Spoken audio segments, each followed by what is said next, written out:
Of you, कैसे हैं आप लोग। एक एक्चुअली हमारी कंपनी है जिसकी मुझे इन्फॉर्मेशन आपको देनी है कि हर बिजनेसमैन तक, चाहे छोटा बिजनेसमैन हो चाहे एक बड़ा बिजनेसमैन हो, हर जगह वो इन्फॉर्मेशन पहुंचनी चाहिए। एक्चुअली हमारी कंपनी है India business smart Infovision private limited.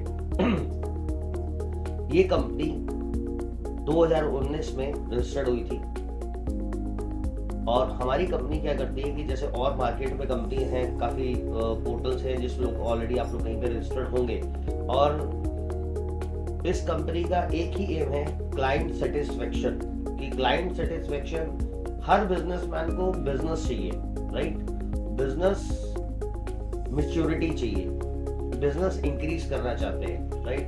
But जो आज के डेट में मार्केट ट्रेंड है कि बहुत ही कम प्लेटफॉर्म्स हैं जहां पे कह सकते हैं कि क्लाइंट सेटिस्फाइड होंगे, राइट।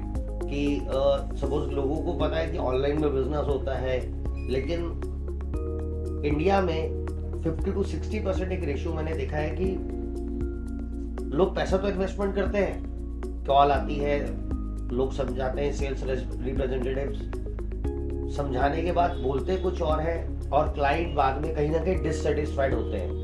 हर आदमी अपनी फील्ड के अंदर परफेक्ट होता है। एग्जाम्पल, कोई अगर पीवीसी पाइप बनाता है तो उसको पीवीसी पाइप पता है, बनता है और मार्केट में इस तरीके से बिकता है, राइट। बट अगर ऑनलाइन के अंदर वो चाहते हैं कि हमें ऑनलाइन से भी हमारा बिजनेस इंक्रीज हो, तो ऑनलाइन में हर किसी को एक बेसिक चीज सभी को पता है, हर आदमी को पता है कि मैं अपनी कंपनी की ब्रांडिंग करूंगा, प्रमोशन करूंगा तो मेरे को बिजनेस आएगा। बट रियल फैक्टर में उसको ये नहीं समझ में आता। जैसे एग्जांपल, एक छोटा व्यापारी होता है तो क्या करता है, अपनी कंपनी खोलेगा, कंपनी का बोर्ड होगा, कंपनी बोर्ड लगाएंगे बाहर, विजिटिंग कार्ड छापते हैं, पेम्पलेट छापते हैं, एज पर हर बिजनेस मॉडल के हिसाब से काम होता है। सेल्स एग्जीक्यूटिव रखते हैं, सेल्स टीम रखते हैं, फील्ड टीम रखते हैं और एग्जीबिशन में पार्टिसिपेट करते हैं ऑफलाइन के अंदर। ऐसे ही ऑनलाइन के अंदर भी एक प्रॉपर प्रमोशन करने का तरीका होता है, राइट। कि जिस तरीके से क्लाइंट को सेटिस्फाइड करे। जैसे एग्जांपल, अब हमारी कंपनी क्या करती है कि हम हर बायर को एज पर रिक्वायरमेंट और मैन्युफैक्चरर या राइट ट्रेडर कह सकते हो, कि जिस भी सेम फील्ड का जो भी बंदा है, जो भी बिजनेसमैन है, तो वो बिजनेसमैन उससे बिजनेस कैसे करेगा। एग्जांपल है, एक रिटेलर को अगर आप बड़ा ऑर्डर दे दोगे तो वो मैच्योर और वो प्राइस वो नहीं दे सकता है, राइट। और एक एग्जैक्टली अगर वही मैन्युफैक्चरर को अगर एक कंटेनर ऑर्डर आ रहा है, एक बल्क ऑर्डर आ रहा है और उसमें बायर दो चीजें देखता है, क्वालिटी मैन्युफैक्चरर की, प्रोडक्ट की, authentication, payment terms, payment modes, right. और उसको मैच कराना ये हमारी कंपनी का काम है। जिसमें अगर सपोज अगर हमारे पास कोई फॉरेन इंक्वायरी हम अगर अपने मैन्युफैक्चरर्स को देते हैं जो एक्सपोर्ट करते हैं, राइट। तो अगर एक फॉरेन से कहीं से इंक्वायरी आ रही है, सपोज मिडिल ईस्ट कंट्री से एग्जांपल देते हैं, इंक्वायरी आ रही है कोई इंडस्ट्रियल प्रोडक्ट की, तो जो परचेस कर रहा है प्रोडक्ट बायर, राइट, तो वो बायर अगर वो प्रोडक्ट अगर बल्क क्वांटिटी में ले रहा है तो क्यों ले रहा है। बीइंग अ मैन्युफैक्चरर, ये हमारी कंपनी वेरीफाई करती है कि सर आप ये प्रोडक्ट आप लोगे तो इस प्रोडक्ट का आप क्या करोगे, क्या आपकी कंपनी है, कहाँ कैसे रजिस्टर्ड। जैसे इंडिया में सपोज मानो जीएसटी होता है, पैन कार्ड होता है, कंपनी के रजिस्ट्रेशन के मैन्युफैक्चरिंग सर्टिफिकेट होते हैं, क्वालिटी सर्टिफिकेट्स होते हैं, हर एक फील्ड का अलग अलग कुछ स्पेसिफिक चीजें होती हैं, आईएसओ सर्टिफिकेट्स होते हैं, राइट। सो उसी तरीके से हम बायर को भी वेरीफाई करते हैं, उसकी रिक्वायरमेंट प्रॉपर लेना, उसके वहाँ के जिस पर्टिकुलर कंट्री में वो बैठा उसका वहाँ का रजिस्ट्रेशन सर्टिफिकेट्स लेना, राइट। और रजिस्ट्रेशन सर्टिफिकेट लेकर चेक करना कि ये राइट इसकी रिक्वायरमेंट है, कोई फेक तो नहीं है। सेकंड, उसी मैन्युफैक्चरर तक उस लीड को पहुंचाना जो वो रिक्वायरमेंट फुलफिल कर पाएंगे बायर की। और हम लोग बेसिकली हमारी कंपनी के एक एम है कि राइट मैन्युफैक्चरर का मतलब ये नहीं होता कि जैसे कुछ कंपनीज क्या करती है कि एक बायर आया और सेम 10, 15, 20, 50, 100 जितना भी डेटाबेस है उस डेटाबेस पे वो लीड शूट कर देगी, एक बार की वजह सारे लोग भाग रहे हैं। हमारी कंपनी कस्टमाइजली काम करती है।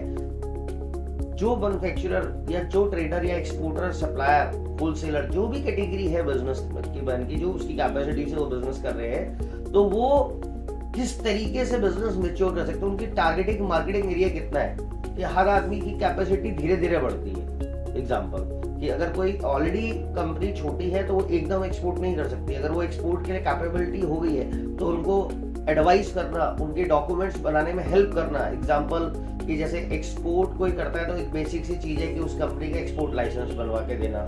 सेकंड, अगर वो मिडिल ईस्ट कंट्री में कर रहे हैं तो एग्जांपल के तौर पे एक सर्टिफिकेट होता है, सासो सर्टिफिकेट, एक कैटेगराइज होता है उन चीजों के अंदर कि उनमें उन चीजों को, उनके डॉक्यूमेंट के, उनकी हेल्प करना कि सर किस तरीके से आप एक्सपोर्ट कर पाओगे। तो ये हमारे काम है जो हमारी कंपनी करती है, जिसमें बिजनेस इंक्रीज करने में हेल्प करते हैं हर तरीके से, और कस्टमाइजली काम करती है हमारी कंपनी। कोई ऐसा नहीं होता कि रैंडमली लीड्स आई, रैंडमली फॉरवर्ड कर दी। हर एक, अब सपोज एक होलसेलर है सदर बाजार में, दिल्ली की बात करते हैं, तो होलसेलर के पास रिक्वायरमेंट किस तरीके की जानी चाहिए, तो ये सब एनालाइज करके प्रॉपरली काम होता है। रैंडमली हमारी कंपनी काम नहीं करती। अब कई जगह पे IVR नंबर्स होते हैं, ईमेल आईडीज नहीं होती मेंशन कंपनीज की।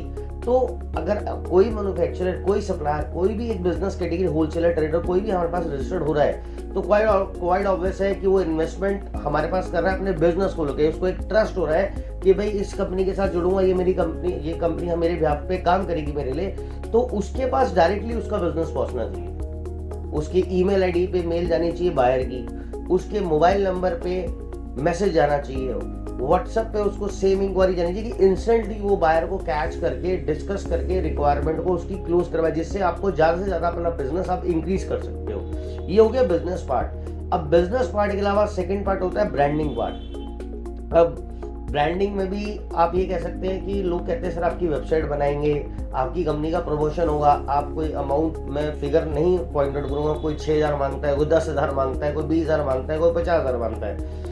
मैं आप सभी अब बिजनेसमैन भाइयों से और बहनों से बोलना चाहूंगा कि गाइस, आपने जब बिजनेस खोला तो आपका बिजनेस क्या आपने 10,000 रुपए में खोला था, क्या 20,000 रुपए में खोला था? और आज गूगल से बड़ी कंपनी है कोई मार्केट में जो ऑनलाइन के अंदर बिजनेस देती हो या हैंडल करके करवाती हो? कोई भी नहीं है वर्ल्ड वाइड लेवल में। लाइक अगर मैं बात करूं B2C मार्केट के अंदर, तो मैं किसी भी कंपनी को प्रमोट नहीं कर रहा हूँ, बस एक आपको बता रहा हूँ कि Amazon हो गया, फ्लिपकार्ट हो गया, जहाँ पे B2C प्रोडक्ट, आप कंज्यूमर प्रोडक्ट, कुछ भी हाउस होल्ड प्रोडक्ट्स, कुछ एनी कैटेगरी आप परचेज कर सकते हो। जो भी चीज़ अपनी आप डेली जिंदगी मरा में आप यूज करते हो, हर चीज आपको Amazon, फ्लिपकार्ट पे मिलती है। और आज ट्रेंड है कि कहीं ना कहीं बहुत सारे लोग हैं जो उस तरीके से अपनी स्पेसिफिक कैटेगरीज में सेम साइट्स बनवाते हैं हम लोगों से, राइट? तो कंसर्न ये है बैठ के कि अगर गूगल बैठ के जब आपको कहते हैं कि सर मैं आपको, आप गूगल ऐड चलाते हो, आप स्पॉन्सर लिस्टिंग चलाते हो, ऐड बहुत लोग चलाते हैं, लोग फेसबुक पे ऐड चलाते हैं, इंस्टाग्राम पे ऐड चलाते हैं, तो कहीं पे भी आप देखोगे किसी ने आपको बिजनेस की कभी कहीं कमिटमेंट नहीं करी होगी। वहां आपको बताएंगे कि हाँ भाई इतने इंप्रेशंस आ जाएंगे, इतना एक लमसम आपको बता जाएगा, एक लमसम आइडिया है जिसमें आपको इतना इंप्रेशन आएगा, इतने क्लिक्स आएंगे। बट जब गूगल जैसी कंपनी या फेसबुक जैसी कंपनी आपको कमिट नहीं कर रही है, तो आप ये सोच सकते हो, जो आप लोगों के पास लोग अप्रोच करते हैं काम के लिए कि सर आप हमारे से काम करो, हम आपको बाहर ला के देंगे, या आप हमारे साथ जुड़ जाओ, आप हमें 18,000 रुपए दो, हम आपको इतना बिजनेस ला के देंगे। सर ये जो भी कंपनी है ये सब झूठे सपने हैं, ये आपको समझना चाहिए इन चीजों को।